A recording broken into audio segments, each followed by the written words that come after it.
Can everybody see me? Can everybody hear me? All right, everybody, listen, as I said before, thank you guys so much for coming out and for bringing your love and energy and support to this. I want to thank you guys from the bottom of my heart for letting me be a part of this. You guys, you didn't just create an event every night. You guys created an experience, and it was immersive and beautiful and fun, just like the world of the game that you created. So thank you guys. We are going to now, as you can see, dive into our Q&A section. And before we do, I want to introduce you to our beautiful panel. So first, I would like to introduce you to an actor of theater, television, and podcast. He is the co-creator of the game and plays the role of Brandon. Please, everybody, give it up. You know him, you love him, and it'll put him, Matt Curtin.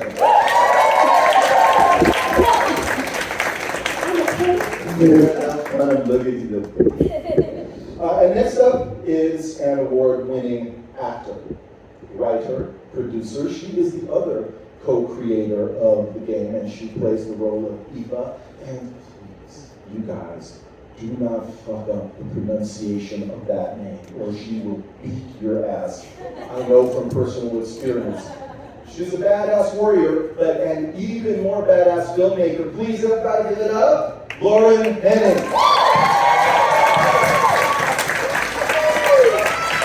Next, you guys, it is my pleasure to introduce a celebrated filmmaker and prolific director, writer, producer, artist, ninja. She is also the director of this episode and executive producer of the game. She is our ray of light. She is Amanda Sonnenschein.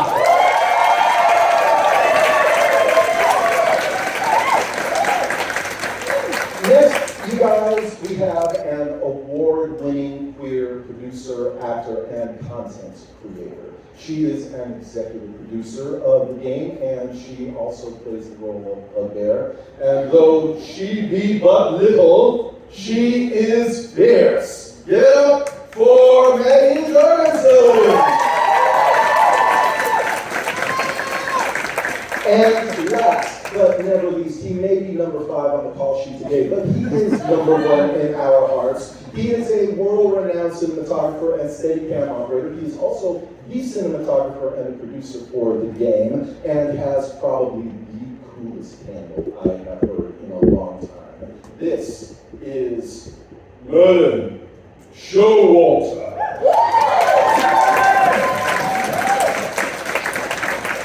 So let's dive in. I don't know where the 7 bodies of you go. So it's great. Matt, I want to start off with you, and I want to ask you, what was your experience growing up with tabletop role-playing games like Dungeons and Dragons, and how did that influence and inspire you to create the game? Well, I think believe it or not, our backgrounds are actually quite similar. I got into artistry and storytelling and acting and writing by starting to play this game, dating myself 10 years ago. And it's I was a very introverted child, you wouldn't know now. But that brought me out of my shell, that introduced me to people, because it's socializing under pretend circumstances, and that kind of psychs you up for real life. And as for how it influenced this game, the game, when I got to college, I realized, other people like this game. It's not just for small town locals. Much like how in the show, I would try to get my friends to play Dungeons and Dragons with me, and they would leave every time I brought it up. I specifically tried to get Maggie and Lauren to play with me for ages, and it was just never the right time. And finally, a year ago, we got a little tipsy in your kitchen. And Lauren finally conceded and said, we're just going to compete. I don't know what's behind me, I don't want to the world of the game. Yeah, so finally gets in and said she wanted to play. And I got so excited, I told her, this is how you play, this is what it's like, these are the mechanics. And Lauren said to me, you know what would be really cool? So we made this into a show. A bunch of friends playing Dungeons and Dragons in the fantasy world, in the real world, and I'm like, wow, we are never playing Dungeons and Dragons, are we? Well, we eventually did. So, my experience with the game is like, kind of like almost autobiographical to a certain extent. Thank you. Amanda, Lauren. Yes. May I call you Amanda? Lauren. Yes. You look lovely this evening, Amanda and Eva.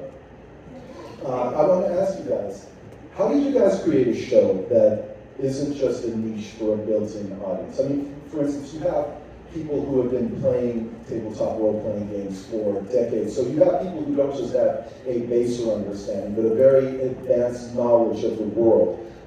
How did you create a show for them, but also a show that has a broader appeal to those who don't play Dungeons and Dragons? So when I first read the script, what I was really impressed by is there was clearly a love letter to tabletop role-playing games, and a very well one. But I was reading the script and I was like, these characters are just likable. These characters are relatable. These characters can bring people in who have never played.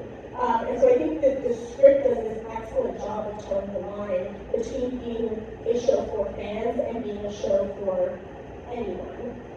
So I really strive when directing to create something that feels like it could be community, right? It could be friends, just a group of a chosen family, but it still has that heart of like, yes, what brings them together, the tabletop role playing. Totally, and I think what helped is I hadn't played before creating the show, and so I think having Matt, who knew everything, and me, who knew nothing, was this beautiful balance where it really can bring in both audiences. But I think one of the biggest things that I wanted to get out of this, and that I think we created here tonight, is like coming out of the pandemic. You know, I feel like a lot of us turn to our favorite comfort shows. Like I think I watched Golden Girls 7,000 times, and Friends 8,000 times, and then Community 9. And those were the things that kept us sane. And I think shows like that are just so special, and just at the end of the night they give back to country. And so that was like the vibe that I wanted to create in every essence of the show, from how we screened it to how we shot it. That it just felt inviting, and it felt like you could sit back and know someone's got you. So. Yes, thank you guys. Maggie, I want to ask you, I know the process for writing these shows, I've spoken with you guys in the past, was very collaborative, and it was purposefully so, especially with that. Now, in any other tabletop role-playing game, there are other characters that are staples. You've got various classes of fighters, and clerics, and druids, and thieves, and all that. Okay. Is very unique. I would love for you to talk to us and tell us a little bit about your collaborative process in writing the their character and bringing her to life. I mean, it's great when you know the writers. In general, honestly, it's like I love college. I've been obsessed with it. I had punk when I grew up. It's shocking, I know. And I like offhandedly mentioned that I was like, I'll be in this show only if I get to play a pug. And fortunately and unfortunately, they took it to be serious. And so I am indeed playing a pug. And I think Pugbear is definitely unique and is definitely kind of not necessarily a typical character that you would see in tabletop role-playing games, because Pugbear and Darcy play, like, she is just, I guess you don't necessarily know her name. Darcy? Just like that. But she's just a very, she just beats to her own drum, she can't not. And I think that her wanting to be a pug is really, in a sense, her wanting to be like just this epitome of I am loved, I am cute, I I am loyal, I am just a dog. And that's really who like Darcy, the human character, is. So I think that just really comes to life, and we really dove in, oh well, from there. I know, it's because I'm sorry, guys, it's enough. So art imitates life. We will move on. Merlin, with a name like Merlin, did you play tabletop role-playing games when you were younger? A little. Okay. And I played way too many fantasy video games, and I have vivid memories of visiting my cousins in Minnesota who actually introduced me to Dungeons and Dragons. And I remember going through the whole process of making a character sheet, and I'm half Filipino, so I chose like a half elven ranger, and I was like, oh, Nancy is cool. And then I subsequently bought all D20 books, and read up on everything, obsessed over it for about a year, and then I discovered punk rock music and decided to become a drummer. And then you move on. Okay. But it had a special place in my heart for quite a long time, and when I saw the script, that part of me was ignited. Okay, excellent. So that was the appeal when you came on board. As a cinematographer, what was your favorite scene to shoot? Well, there are so many, because each character has like their own vibe and their own feel. But I gotta say, probably the one I was most excited about, and we'll have this, is that one shot at the very beginning where we're like slowly pulling back and like Pugbear is attacking Eva over the table. We had a moment where we were like, we wanted to feel like a kind of motion. We wanted to feel like a slow motion feel. And like and like the vape pen at the end was like my cherry on top of all of that. And like that all landed together. I was like, we were just giddy when that happened. So we had a lot of fun shooting that moment. Awesome, thank you. Maggie, everybody loves behind the scenes, or BTS. Well, some of us also enjoy a little S&M and like B&B, am I right? Everybody, I see you smiling with you at a party. Okay. Are there any funny behind the scenes stories from episode 1 that I haven't seen that you can share with us? I mean, I'm sure there are millions, that I wasn't necessarily privy to, but I think the one that kind of comes to the top of my mind is the fact that, obviously as independent filmmakers, there are places,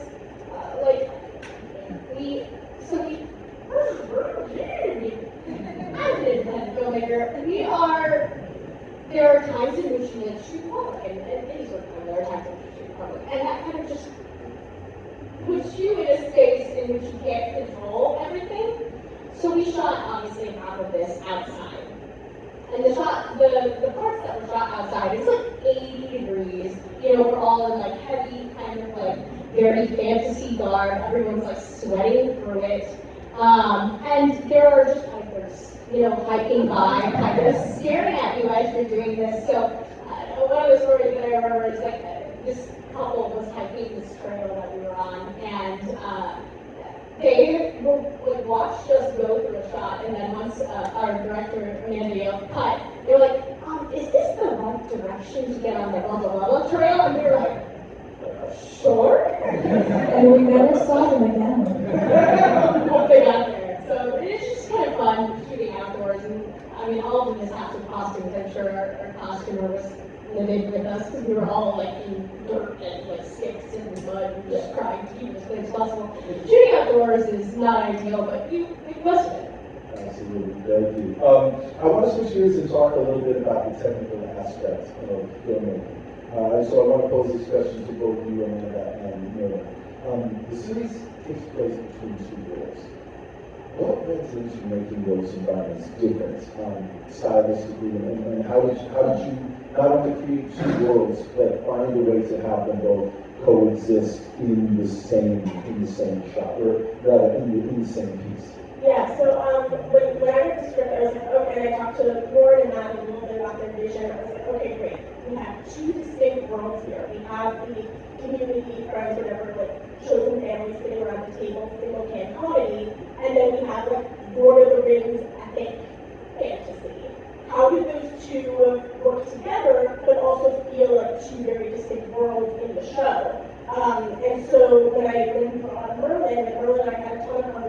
about this, and we decided that we were going to change the aspect ratio for fantasy sequences, and of course the color is very specifically tuned differently. Well, you can talk about it again. We were pretty lucky, and we got sponsorships from Black Magic Design and Atlas Funds Company, so shout out to them for hooking us up. And we were able to very distinctly change the look and feel of the fantasy elements to the interior real world elements by just shooting with different lenses that had totally different feels.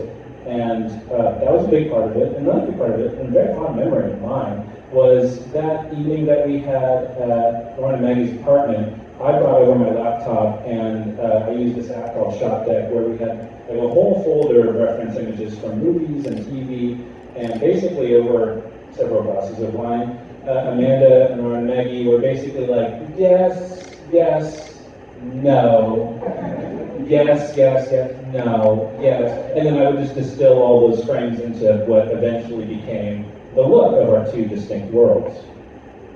Awesome. Thank you guys. One more question before I open up questions for the audience, and this one I want to circle back to our two co-creators.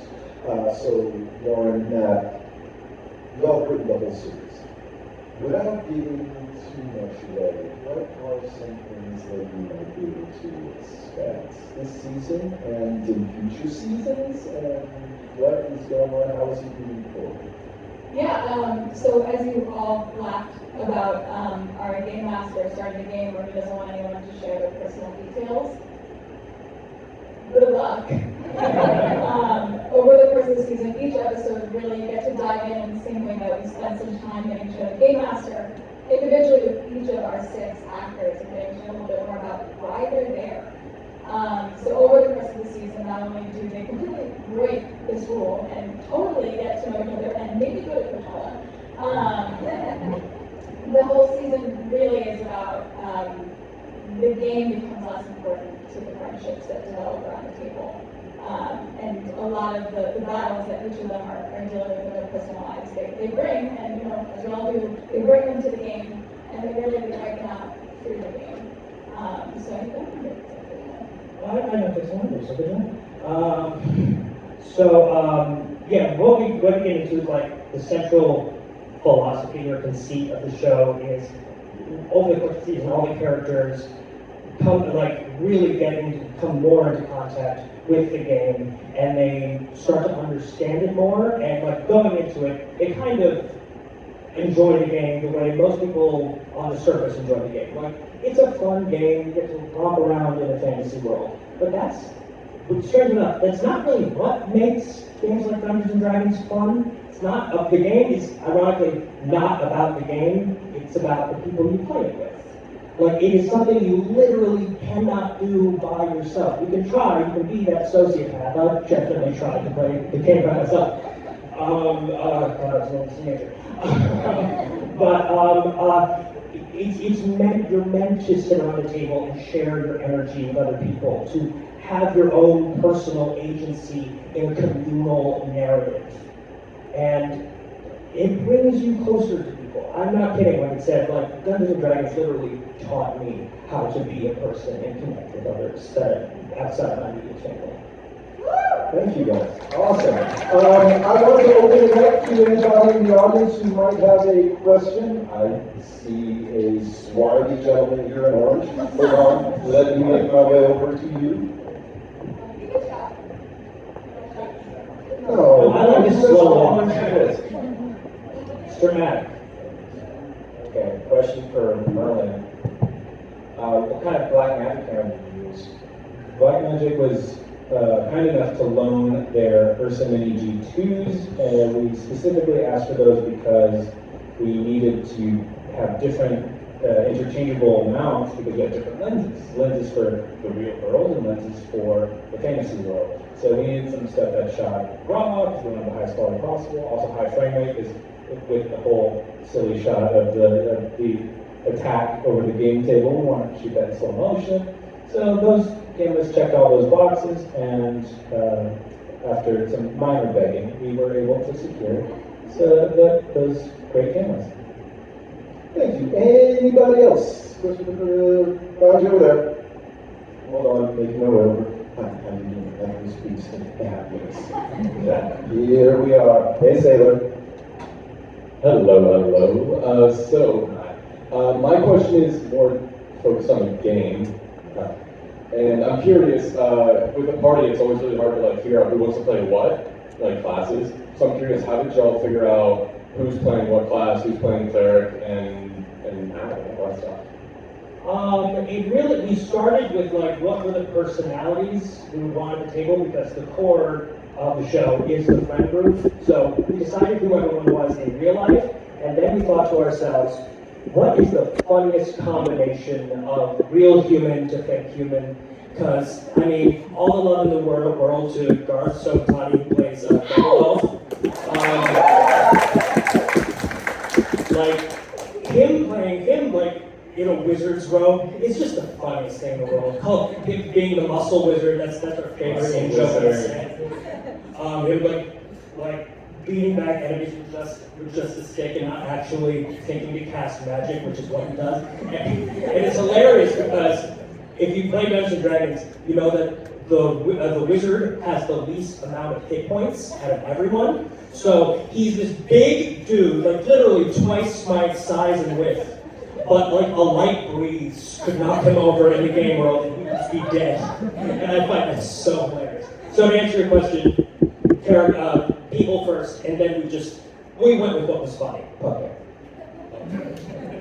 And guys, I just checked the time, and it's my fault. I slowed everything down. So we are going to wrap questions right now. But please, you guys, ask them all sorts of stuff afterwards. I'm sure they have. Charles, to say. this makes it nice to sit over there so you can see her raise her hand. So I think she should. Well, then, okay. Yeah, well, then, of course. We'll just bounce right past. We'll just do this.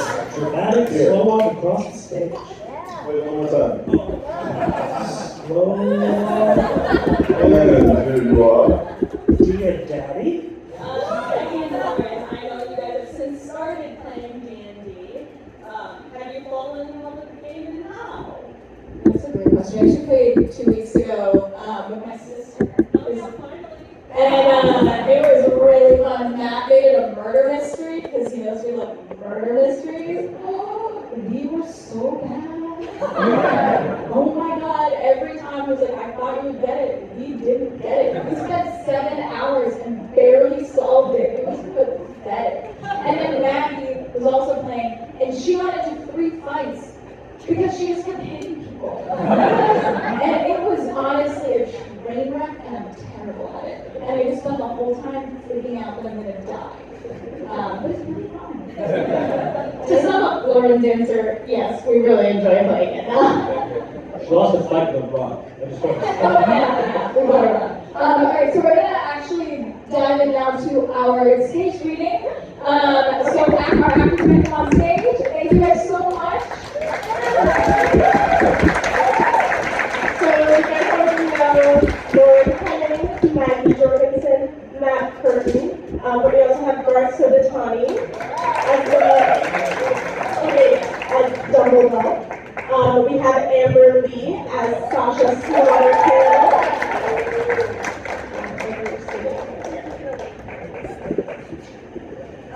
And we of course have the lovely Réchard François as Sister Angelique.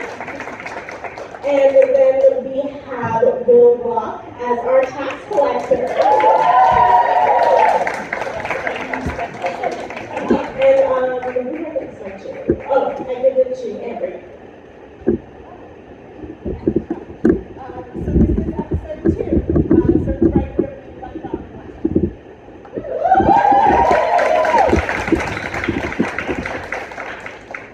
The game, episode 102. The Tax Collector, created by Lauren Henning and Matt Curtin, teleplay by Matt Curtin. Exterior woods, day.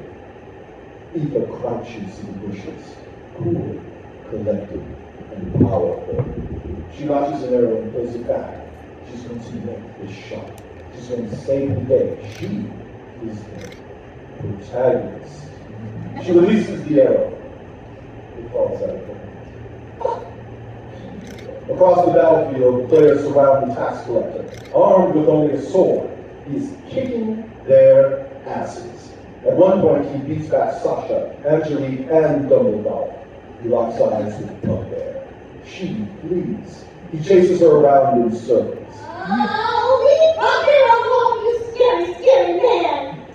Interior venue night. The players collectively groan at the table in frustration. Can we focus up, please? It's just one guy. No, you just wait. This bitch is a secret demigod and calling it. Can I confirm, just a guy? You're fine. Then I'm gonna go back in and keep his ass. Not your turn though. Dumbledore, it's your go. What are you doing? What she said. Exterior woods continues. Dumbledore charges into one-on-one combat with the tax collector. He beats him using his magic staff as a really big stick. Brandon appears next to him during the fight. Hey, Dumbledore. Yeah, bro. Yeah, just want to remind you that you're like a wizard. Oh, yeah! 100%. Like you can shoot magic out of your face. That's like a thing you can do right now. Hell yeah, man! Really is so dope! I love it! He continues to just smack the tax collector with his big stick. Cool, just checking. Angelique charges at the tax collector with a mace. Interior venue continuous. Christopher rolls. I roll a 17! Exterior woods continuous. Angelique clubs the tax collector in the face. Tax collector pimp slaps Angelique in return. Oh, you did Now not! your turn's over, bud. He old pimp Turns over. Oh, this game is so fun, but I hate it! Back in the bushes, Aoife keeps notching arrows and missing one after the other. 3, 8, 4! GM, did you give me a bad bow? We pan over to Brandon. Found you in the grass. You fully gave yourself one, my dude. Aoife fires another arrow. It hits Dumbledore in the ass. Ow! And that's what happens when you roll one, kids. I got you, boo. She yanks out the arrow and puts a healing hand on his ass.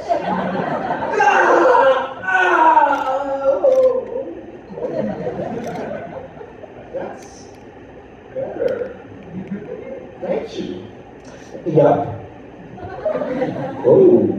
You got a nice ass. Thank you. You know, most people don't even notice. Really? Yeah, just the arms. They're missing out. Like, I buy the jeans, but I would love to be the only one, not to be the only one fighting this bitch. Sasha is locked in intense combat with the tax collector. In the middle of the fight, her eyes roll back and her voice distorts. I saw it. The tax collector slashes her across the chest. She falls to the ground, motionless but awake. Guys, I'm unconscious. that can happen. Yeah, a couple of us. Bugbear emerges from behind a tree as Angelique pulls Sasha's body away. Enough, fascist! She throws her knife at him. The tax collector catches it.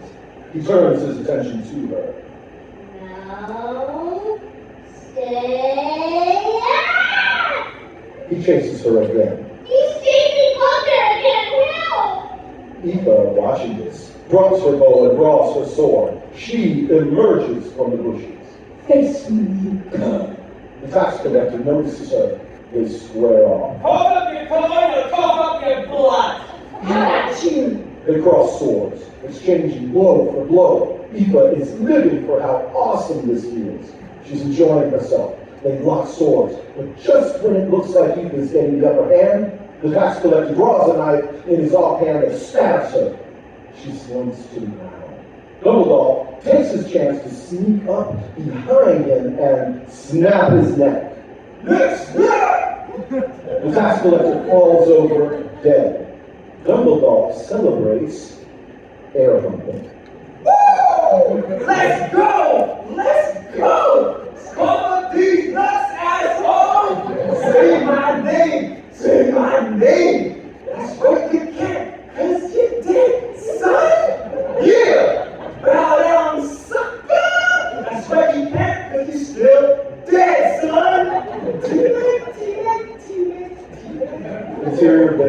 continues. T-Leg, T-Leg, T-Leg. You so love, princess. He offers a high five to Emma, but she's visibly upset.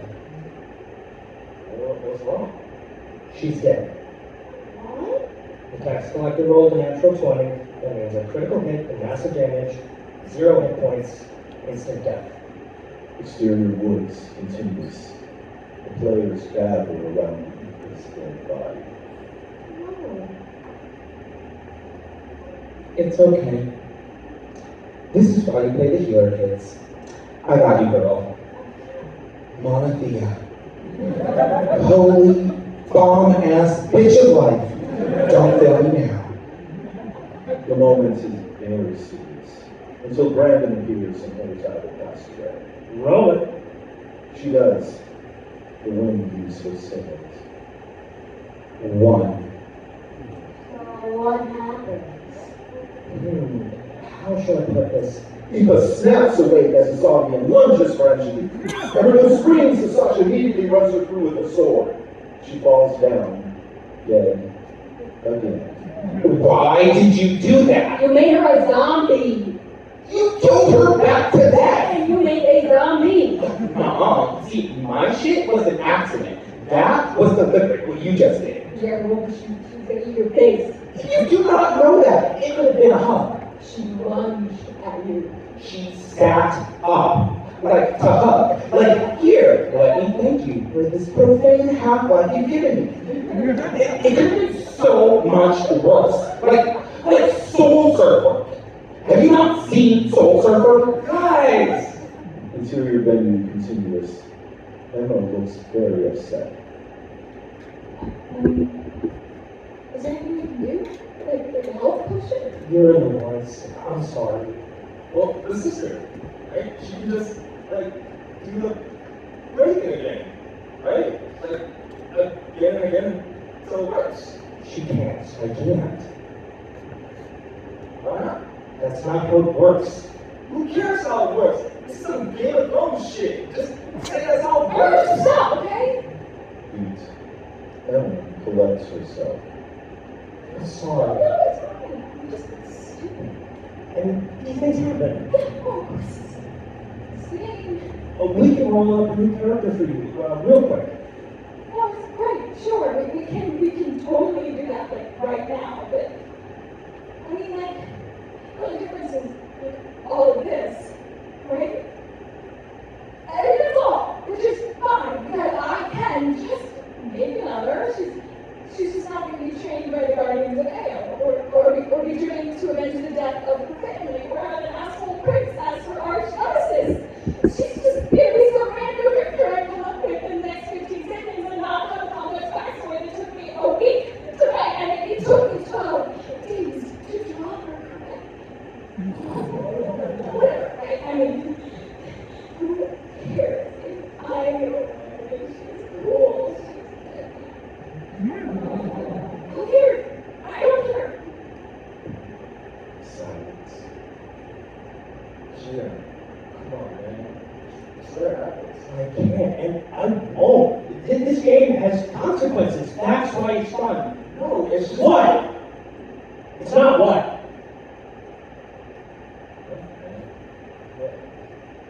We pan around the table. Everyone looks uncomfortable and confused. There. That's what it looks like when you lose them. When it's all just fun and games until you actually start playing. And then it becomes that shitty nerd game that's too hard to enjoy. So is life, assholes. Go figure. Can I try? What?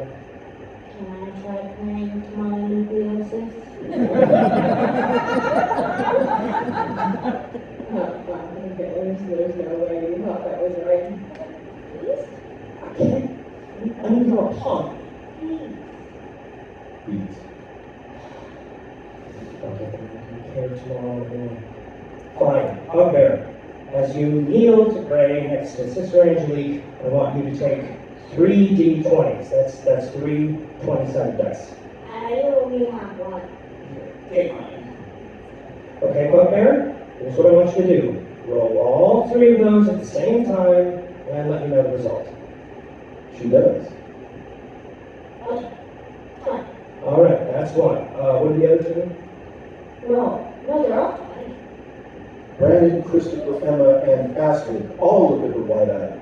Garrett looks as lost as Darcy does. No, they're not. Yes, they are. Is that bad? Oh, is she a zombie again? No, she's. Exterior woods continuous. Eva inhales. Alive again. The party celebrates height. Interior venue continuous. The players, Brandon included, all celebrate as well. That was 1 in 8,000 chance. Are you kidding me?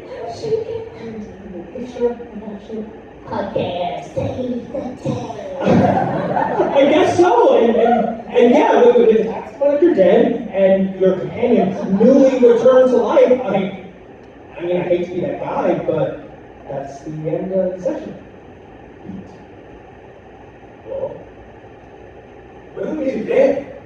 We get to play again? Hell yeah! We need to get some payback on that evil ass king, baby! No one kills a princess but Riverdale. Yes, personal vendettas are my ships. Oh no, honey. You keep those. You got juju, and I am not fucking with it. The players all start mapping, planning, and preparing for their next session. They're hooked. Brandon is looking on and smiles. Oh shit. Game on. End of episode 2.